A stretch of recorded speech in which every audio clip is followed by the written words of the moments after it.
ఆచార్య దేవా ఏమంటివి జాతి నిబమన సూత సుతుని కింద నిలువహారత లేదందువా. ఎంత మాట ఇది క్షాత్ర పరీక్ష కానీ క్షత్రియ వేష కాదు కాకూడదు, ఇది కుల పరీక్ష అందువా. నీ తండ్రి భరద్వాజుని జరణ పెట్టిది, అతి జుగుప్సాకరణ నీ సంభవం పెట్టిది, మట్టి కుండలో పుట్టిది కదా, నీదే కులమో.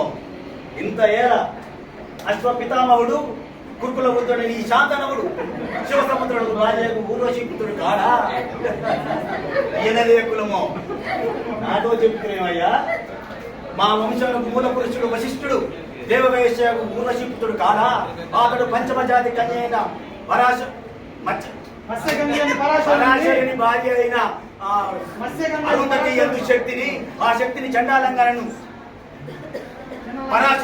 ఆ పరాశరుని పల్లెపడితే అయిన మచ్చగంధి మా తాత వ్యాసుని, ఆ వ్యాసుని విధవరానులైన మా పితామయ్య అంబికతో మా తండ్రిని, పినపితామయ్య అంబాలికతో మా పినతండ్రి పాండురాజును, మా ఇంటి దాచితో ధర్మ నిర్మాణ తేజుని మీతే కీర్తించబడుతున్న ఈ విదురదేవుని కనలేదా.